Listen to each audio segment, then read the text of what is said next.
Hello guys, good morning. Ang ganda ngayon ng sikat ng araw. Tingnan nyo, si nanay ay nagsasampay. O, tingnan nyo naman ang ating New Zealand view. For today's video, padaan muna ako. Ayan. Yung sampayan kasi namin nandoon sa gilid. Ayun guys, oh. Ngayon ay winter, nakakatuwa.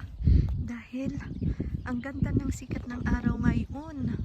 Alam nyo ba dito sa New Zealand ay nakakatatlong ano bang tawag dyan? Panahon. Hindi naman panahon. Ano bang tawag doon? Weather? Yan. Na mamaya, na kaninang umaga medyo umaambon, umuulan. Tapos ngayon maaraw na. Ayan, tingnan nyo yung mga baka. Ayun o.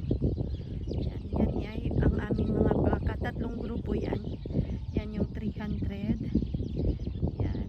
Tapos, yung another 300 ay nandoon. Sa may kabila doon. Yan. Tapos, yung another 300 ay doon. Pa sa may banda doon. Ayan, oto. Ang ganda ng ibon. Yan yung mga puno. Ang daming mga ibon. Ayan, o. Diba, ang sarap lang dito sa New Zealand kapag ganito. Ayan, tas busy si na tatay. Ang aking asawa ay busy nandoon sa farm. Tingnan nyo, ay, may mga baka pa pala din eh. Tingnan nyo. Papasyal ko kayo dito.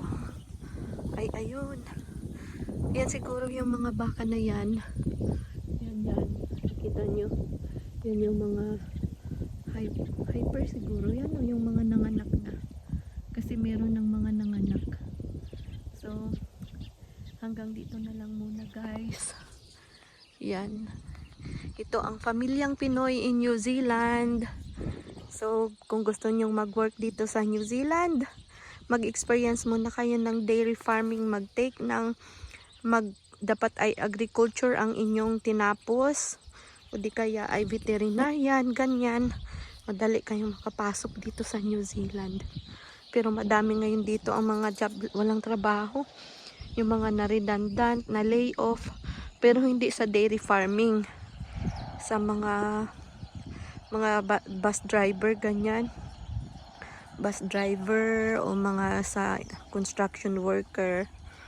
Yan, mga nag-redundant sila. Pero itong dairy farming, ito ang hindi masyado, wala ditong redundant. Kailangan nga namin ngayon ng isa pang worker. Kasi yung worker na kinuha namin sa Pinas, hindi pa na-approve ang visa. So, kailangan namin ASAP ng worker. So, as in talaga, sana may mag-apply at may gusto na nandito na sa New Zealand.